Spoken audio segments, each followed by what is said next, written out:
and then put that at the end, and I'm probably not going to vote for him. He kind of lost. Well, he never quite explained why. How are you going to pass legislation for that? Like, how? How are you going to do this? You could. I mean, but that's the kind of thing that people would argue about as opposed to anything like terribly useful. Yeah, that's true. I mean, like the national mammal, which apparently is the buffalo now. We have a national mammal. Yeah, it was like a week ago. But that was the thing. Finally, our country is complete. It is, but I never quite figured out why he associated with Andrew Jackson either. Because he's on the $20 bill, and everybody knows that's like the best bill. Well, you know that Harriet Tubman's going on that. Yeah. That means that your kids are going to refer to $20 bills as Tubbies. Instead of Jackies? Yeah. Yeah, nobody does that. I don't think you have to worry about that. I wasn't really worrying. I was actually kind of looking forward to that. Well, it's not going to happen. Not in my America. So, what other Americans or candidates that are American? Well, let's take a look at Jerry Law's America. Jerry J. Laws. Jerry J. Laws. He's a Republican candidate. Yes. A constitutionalist, and a believer in Americanism. Right. And he also mentions that he was in the water polo team in high school. Does he mention that? He does, yes. So I'm looking at his website here. Which looks like it's from 1994. Which is Laws for U.S. Senate 2016. It's got magenta font. This is a GeoCities font. Not good. But okay. He seems like a somber guy. Wears kind of nice suit. Well-groomed. Anyway, we're not playing the bird game anymore, so I better stop trying to describe everybody's grooming. There's not much very interesting about his stances here, but I will say that he's got a list, and I guess if you want to measure him up to what he believes in, he has a list of who he believes are people that love and honor their country. So he's got on his website a list of people that I guess he associates with politically and that he considers true Americans. And if you are like totally down with these guys, Jerry J. Laws is your candidate. So Ann Coulter. Ann Coulter. Other point, which is why this leads to my conclusion, once you've committed a violent crime, let's say, I say death penalty. Why do we waste time with the prisons? I would give, this party won't agree with, I'll give Chuck Colson 1 year of prison ministries. If you can turn him into a Christian, they can go. Otherwise, death. Wow. Just Christian, though? No other religion? What, like Muslim? Barry Goldwater of Arizona. I would remind you that extremism in the defense of liberty is no vice. Ronald Reagan of Tampico, Illinois and California. Calvin Coolidge. Calvin Coolidge of Vermont. Ron Paul of Texas.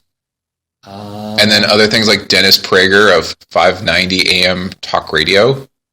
Let's see, who else here? Rush Limbaugh, Glenn Beck.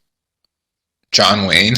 John Stossel, because, hard-hitting reporting and nice mustaches are very American. A lot of AM Talk Radio people. Michael Savage. I guess we know what he spends a lot of his time doing. He's probably going to take a lot of the tax money and funnel it into AM radio. Sir Winston Churchill. Walter Knotts of the Knott's Berry Farm, because you know what? That's good fried chicken. Mr. Walt Disney of Disneyland in Anaheim, California. American. Yeah, Mel Gibson, actor and historian. That's Mel Gibson, actor and historian. You think this is because of Braveheart? I think or The Patriot. Well, those were both documentaries. They were good. They were good movies. Well, Braveheart was good. Sons of America. I am Mel Gibson. He's 7 feet tall. Yes, I've heard. He kills men by the hundred. And if he were here, he'd consume the English with fireballs from his eyes and bolts of lightning from his arse. Yeah. Sean Hannity and Bill O'Reilly. Huell Hauser. So Huell Hauser. Okay, so Huell Hauser. We need to cut in his little clip of Huell Hauser. Yeah, too. But just to explain, so Huell Hauser, for those of you who do not live in California, is proof. He is a strictly California personality, right? He's like his show is called California Gold. He died recently, but his show was on for decades, and it was proof of like what TV would be like if there was no market competition whatsoever. His show, as far as I could tell, was him going around to like just mildly quirky or just sort of like boring places. They weren't mildly quirky. He went to a tortilla factory. Okay, he did go to like in LA. He went to the ceramic. There's a million tortilla factories. Okay, granted. And I know that one of the questions asked is how long they're making tortillas there, and the person then immediately like bored with her own life and said that's about 130 years. And then Huell Hauser screamed at him, "Wow, 130 years, that's a lot of tortillas." And the guy just sighed and went, "Yeah, it's a lot of tortillas." But he also did go to the Ceramic Bunny Museum. Okay. And there she is, waiting on us. Your name is? Rocío López. Nice to meet you. Now, I've been here before, years ago, talking to your father. Sure. What was his name? Celestino López. You've got pictures of him up over the cash register. He was here for how many years? 20 years? 30 years? 40 years. 40 years before he passed away. We didn't really ever have much of a conversation because he couldn't speak English and I couldn't speak Spanish, but we always waved and said hello. If you had told me Huell Hauser went out to like some cliff and interviewed a rock, I would not be surprised. I would believe you. Okay, because that's the kind of show it was. Okay, the quintessential Huell Hauser moment for me is like, by the way, in case you're wondering, like, yes, I would be transfixed. I had to watch the show when it would come on because it was like this. I could not. You have... You watch those movies about, like... You specifically told me you just watched a movie about two people that lived next door to each other that didn't talk to each other. Was there any dialogue in that movie? There was dialogue in that movie, but the brothers other. don't talk to each other. They talk to other people. And one of them is also an alcoholic. Do they talk to other people about how they don't talk to each other? Yeah, it comes up. So it's like 2 hours of passive-aggressive... It's 2 hours of passive-aggressiveness, yeah. In Swedish? It's Icelandic. Ah, well. It's an older Norse language.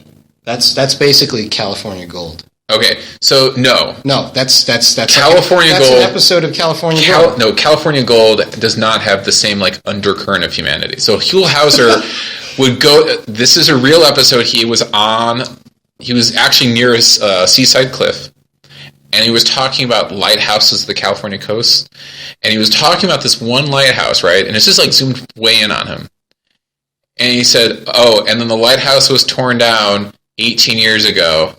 And then it zooms way out to see him just standing there on the coast with nothing around him. And then you hear him say, "But just imagine if it were." Okay. That was the money shot. The lighthouse that hadn't been there in almost 20 years. That is California Gold. Anyway, so this guy is a great American. Yeah, well, he's can't follow him for that. He did TV. He gave California an identity. Kind of a boring one, but an identity. All right. So, he's got a list of people that he loves. He seems to be into the Second Amendment. And water polo. He likes water polo. He ran a pool in Redondo High School. He was a meat cutter union worker. And he got a pension. He does. He writes this all on his website. Nothing particularly interesting. Yeah. So if you want a vanilla candidate who believes Huell Hauser is Huell Hauser is a great American. I'm not saying he's not. And that Mel Gibson is a historian. Not saying he's not. This might be your guy. All right. So I think I've had enough of vanilla. I need something way more interesting. Let's go to Ling Ling Shi. Ling Ling Shi. All right. So she's got no party preference, and she did not submit a photo. She's here on page 17. But she has an amazing website. She does have an amazing website. And the reason I went there is because her description in the book says, "Run for God's heart and American freedom. Challenge 10 giant chaos in economy-related sectors." So, I mean, obviously she's Chinese, and maybe English is not her first language. So I will... there's nothing. Can't follow people from that. Americans are Americans. Apparently, though, there's 10 giant chaoses in the economy and economy-related sectors that we really need to fix. Yes. And apparently, I'd have to go to www.wellsarc.com to find out what they are. Let's go there now. Yeah. So her website is like the side of a NASCAR. If like NASCAR had like half its sponsors would write in Chinese and half in English. It is awesome. So it's a church website. It is. It's a church website. It's not even like her Senate website. It's just a church website, but she's on it. She's on the front. Yes. And apparently she writes music. And she also has one of her songs called Flying with Wind. She's very inspired. Like she seems like she's very devoted. Yes. And I believe she's like a born again Christian, right? She was touched by a dream or something. I read through it a little bit, but it's probably one of the most difficult to navigate websites I've ever seen. Yeah, it reminds me of there was some sort of like new agey Vietnamese restaurant I went to once, and I've seen this before. It's like real ultimate power television. There's some sort of Vietnamese church that broadcasts stuff, and it has everything translated, like captioned in 7 different languages surrounding the people talking at all times. And I'm trying to remember what it's called, but this is what that website looks like. If you go to wellsarc.com, it's a wash in fonts and GIFs and lots of embedded audio clips. Yeah, and there's not much information there. She's written a couple of books. Yeah. Can't really tell what her stance is on anything. I mean, obviously she's one of the religious candidates who openly says she follows her religious beliefs. There's a book. I guess it's a book. Is it a book? It looks like a book. For God's Heart and America's Freedom. Challenge 10 giant chaos of the U.S. economy and economy-related sectors. With the Holy Bible, with the Constitution, with urgent message book, deliver the urgent messages for America, the urgency for U.S. economic... You know, this might be 120 pages consisting of the same 12 words. Are you saying this is going to be like the Keanu Reeves autobiography? Perhaps. I mean, I don't claim to be very eloquent, and I say the word like every third word. Like you do. But, you know, like stuff. Cha. But her... Does it actually say this? Make yourself an ark of gopher wood.